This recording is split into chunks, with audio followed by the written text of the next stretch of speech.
Asian news में आपका स्वागत है। मैं हूं गणेश अग्रवाल और आप देख रहे हैं दमोह जिले की खबरें। दमोह के पुलिस अधीक्षक श्रुतकीर्ति सोमवंशी बस स्टैंड पर स्थित पुरानी जिला पंचायत में संचालित होने वाली लाइब्रेरी पहुंचे, जहां पर उनके द्वारा छात्र छात्राओं को न केवल पढ़ाया गया बल्कि छात्र छात्राओं के सवालों के जवाब भी दिए गए। मालूम हो कि शासकीय रूप से यहां पर लाइब्रेरी का संचालन अब किया जा रहा है और इसको लेकर के यहां पर हर सप्ताह अधिकारी पहुँच कर के छात्रों को गाइड भी कर रहे हैं। ऐसे में दमोह के पुलिस अधीक्षक के द्वारा यहां पर पहुंचकर बच्चों को विविध तरह की जानकारियों से अवगत कराया गया। इस दौरान जिला शिक्षा अधिकारी एस.के. नेमा, ग्रंथपाल सुश्री मोहिनी ठाकुर सहित अन्य लोगों की मौजूदगी रही। काफ़ी देर तक उनके द्वारा न केवल बच्चों से संवाद किया गया, उनके सवालों के जवाब दिए गए, बल्कि उनके बीच पहुँच करके आनंद का अनुभव भी किया गया। Bureau report, Asian news. तो जो उसका इंट्रोडक्शन है उस सवाल का, आपकी पहली लाइन में ही आपको उसको हिट करना है। जैसे मान लीजिए इंडिया चाइना के या इंडिया म्यांमार के रिलेशन में कुछ पूछा है, तो आपको शुरू की 2-3 लाइन में वो बात लिख देनी है जो इंडिया म्यांमार के रिलेशन को एक्सप्लेन करती है क्लियरली। आपको उसके बारे में 2-3 लाइन में एकदम टू द पॉइंट स्पेसिफिकली कि इंडिया म्यांमार पड़ोसी देश है इस टाइप से, और भारत और म्यांमार का डिप्लोमेटिक रिलेशन इस साल शुरू हुआ। आज की डेट में भारत का और म्यांमार का जो रिलेशन है वो कल्चरल है, इकोनॉमिकल है, डिप्लोमेटिक है और किन किन चीज़ों पर डिपेंडेंट है, वो शुरू की 3-4 लाइन आपने लिख दिया। तो जब वो पढ़ेगा आपका आंसर तो उसको ये समझ में आएगा कि ये मतलब ये मजाक नहीं कर रहे हैं। वो आपकी शुरू की 4 लाइन को लेके आपके प्रति उसके मन में धारणा बन जाएगी। ये जो बात कर रहा है ये इसको पता है कि क्या लिखा है।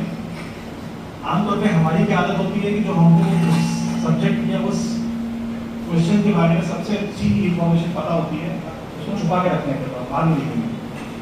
क्यों बाद में लिखो? उसको शुरू में लिखो, बाद में आप उस चीज को लिखोगे तब तक उसके ऊपर इतना गोबर लिख चुके होंगे कि बाद वाले पे वो आपके ध्यान नहीं देगा। जो जैसे पॉलिटी है तो लक्ष्मी नाम जो बुक है उसमें दिया हुआ है, आप पढ़ चुके हैं, आपने हाईलाइट भी किया है, वही सवाल बार बार पूछा है। तो आपने सवाल पिछले 3-4 एग्जाम में भी देखा होगा, फिर क्या पता नहीं जवाब ये होता होगा। आई एम श्योर कि सबके साथ होता है, मेरे साथ भी होता है। तो वो आप उसको ओवरकम कैसे करेंगे? रिविजन करेंगे, कम किताबें रखनी है, बार बार उनकी रिविजन करने हैं, नोट्स अपने कम करने हैं, रिड्यूस करने हैं कम पन्नों में, और उसी को बार बार पढ़ना है। ये मोटा मोटा एक ओवरव्यू है। अब जो आपकी प्रिपरेशन है उसको आप और कैसे फोकस और कैसे केंद्रित करेंगे, तो अपने आप को बाहर दुनिया चल। मैंने ये भी गलती की, मैं इसीलिए बता रहा हूँ। तो मुख्य परीक्षा के पहले का जो टाइम है उसको केवल आपको अपनी धार तेज करनी है। उसकी खासियत ये है कि उसमें सुई के लिए भी उतनी इंपॉर्टेंस है, ब्लेड के लिए उतनी इंपॉर्टेंस है, तलवार के लिए उतनी इंपॉर्टेंस है। कोई व्यक्ति उसको सुई के साथ भी क्रैक कर सकता है, कोई तलवार के साथ भी क्रैक नहीं कर पाएगा। आप मेरे कहने का मतलब समझ रहे हो? आपको आपके हथियार पे, आपकी पढ़ाई पे भरोसा होना चाहिए। आप क्रैक कर लेंगे उसके साथ, कोई भी एग्जाम होगा। आपको पता होना चाहिए कि आपकी क्या शक्तियाँ हैं, आपकी क्या गुण हैं, जिन चीज़ों पे आप काम करके उनको बेहतर कर सकते हैं, आपके क्या गुण हैं उस चीज़ में। मुख्य परीक्षा के बाद का टाइम फिर जो है वो इंटरव्यू के लिए आता है। वो 4 महीने बाद इंटरव्यू की बहुत आती है। आप ऐसा इंटरव्यू के लिए कोई पढ़ाई नहीं की जाती है, बट उसके 1-2 महीना पहले आप लोग कुछ चीज़ों के बारे में पता कर लेते हैं।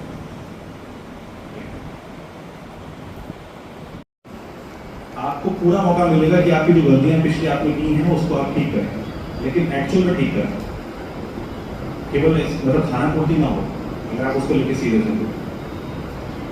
तो जहाँ तक बात आ गई आपके नोट्स बनाने की, किताब पढ़ने की, वो क्लियर हो गया। उसके बाद बात आती है कि एग्ज़ाम के जस्ट पहले आप क्या करते हैं।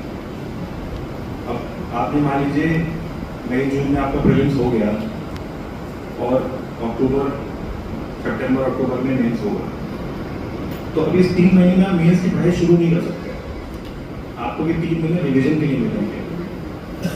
आपको केवल रिवाइज करना है, आपको पहले ही पढ़ के रखना है। तो आप जीन्स का पढ़ रहे हैं तभी आपको मेंस का भी पढ़ना है। इस 3, साढ़े 3, 4 महीने में आपको अपनी जो तलवार है उसको केवल और नुकीला करना है, उसकी धार तेज करनी है। जो चीज़ें आपसे छूटती हैं हर बार, जिन चीज़ों को आप गलत करते हैं, उन चीज़ों पे काम करना है। मेंस के लिए आपको आंसर राइटिंग की प्रैक्टिस करनी है। ठीक, तो ये सारी चीज़ें मेंस करने की जरूरत है। तो बहुत सारे लोग जो होते हैं साल भर बहुत मेहनत करते हैं, बहुत पढ़ते हैं, पर वो एग्ज़ाम में जाके वहाँ पैनिक हो जाते हैं और फिर वो सारी गलतियाँ करते हैं जो उन्होंने पढ़ी हुई होती है। तो कोई भी एग्ज़ाम है जिसकी आप बहुत गंभीरता से तैयारी कर रहे हैं, उसमें जैसे प्रीलिम्स का ही पेपर मान लीजिए, कोई भी प्रारंभिक परीक्षा है, वो एग्ज़ाम उस चीज़ के लिए हो रहा है कि आपने जो चीज़ें पढ़ी हैं केवल वही चीज़ें, उसके साथ कुछ गलत ना करें। मैं ये बात 100% दावे से कह सकता हूँ कि अगर आपने 1 साल 2 साल अच्छे से तैयारी की है किसी एग्जाम की, उस पेपर में जिसमें आप फेल हो गए हैं, आपको खुद भी पता होता है कि 20 क्वेश्चन ऐसे होंगे जो आपने पढ़े थे, वो आपको गलत नहीं करने चाहिए। तो जो पढ़ा हुआ है वो गलत नहीं होना चाहिए। और वो कैसे होगा? वो रिवीजन से होगा। अगर आप रिवाइज नहीं करते हैं तो आप वहां बहुत से कंफ्यूज हो जाते हैं उन्हीं 4 ऑप्शन से। और अगर आपने उस चीज को 20 बार पढ़ी होगी तो आप क्वेश्चन पढ़ते ही आपको वो समझ जाता है ऑप्शन, ये तो यही है। यहाँ पे रिवीजन काम आता है। कमरे में रखिए, जहाँ पढ़ते हैं वहाँ बैठे रखिए। और जो नए डिस्ट्रैक्शंस हैं, जो नए आज के ज़माने के डिस्ट्रैक्शन हैं, जो सोशल मीडिया है, जो दोस्त हैं, जो घूमने फिरने वाली आते हैं, उनसे थोड़ा दूर रहिए। वो सब बाद में करने का मौका मिलेगा,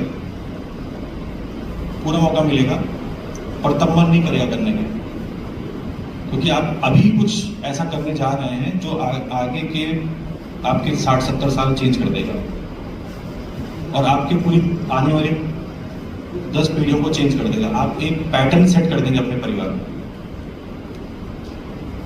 ठीक, तो इन डिस्ट्रैक्शन से बचने के लिए इच्छा शक्ति की जरूरत है।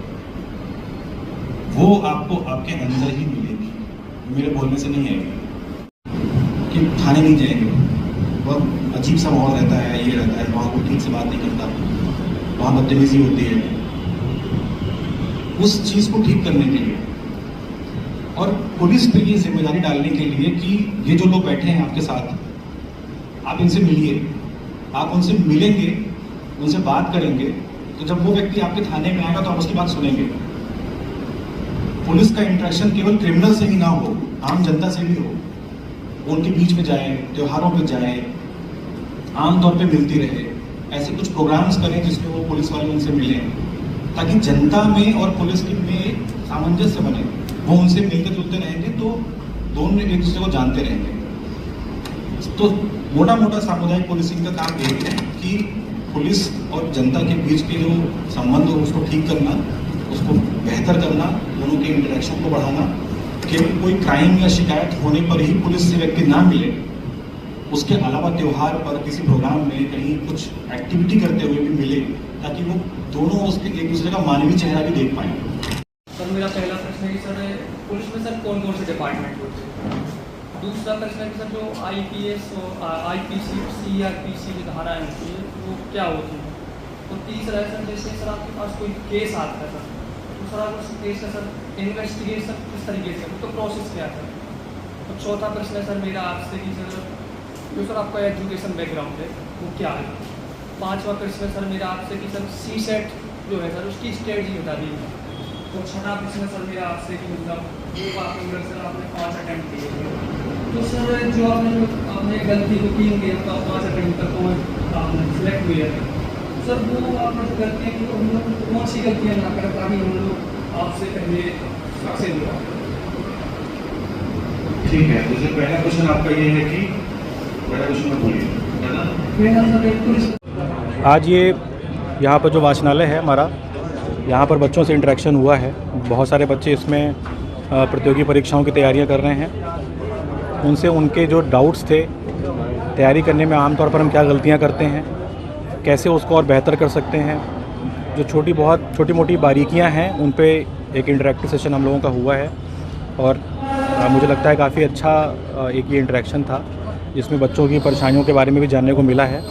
और मेरी तरफ से उनको मेरे जो एक्सपीरियंसेस हैं मैंने शेयर किए हैं कि उनमें वो किन चीज़ों में सुधार करके अपनी तैयारी को बेहतर कर सकते हैं और कहाँ पर वो गलतियाँ करते हैं जिनको वो ठीक करेंगे तो उनके सिलेक्शन की परसेंटेज प्रोबेबिलिटी बढ़ जाएगी। इस विषय में एक चर्चा हुई है जो बहुत ही अच्छी रही। सर बच्चों ने किस तरह की जिज्ञासा दिखाई और क्या नज़र आया सर आगे? बच्चों ने अलग तरह के सवाल पूछे हैं। कुछ बच्चों ने ऐसे पुलिस की वर्किंग के संबंध में, क्रिमिनल लॉस के संबंध में, पुलिस अधीक्षक की पावर्स के संबंध में, या फिर एफआईआर कैसे होती है, जो एक बेसिक उत्सुकता होती है लोगों में, उस संबंध में सवाल पूछे। कुछ बच्चों ने एग्ज़ाम्स में हम क्या क्या गलतियां कर रहे हैं, उसको ठीक करने के क्या तरीके हो सकते हैं, उसके बारे में पूछा। तो एक बहुत इंटरेक्टिव सेशन रहा जिसमें मुझे लगता है कि लगभग सभी पहलुओं को हमने टच किया कि एक पूरी प्रिपरेशन में क्या क्या गलतियां होती हैं, उनको ठीक करने का क्या तरीका है, कैसे पढ़ना चाहिए, क्या गलतियां हम बुक लिस्ट में चक्के चयन में करते हैं। तो बहुत बारीक और बहुत ही एक एक्सपेंसिव एक डिसीजन हुआ है जो कि मुझे लगता है कि बच्चों के काफ़ी काम आएगा।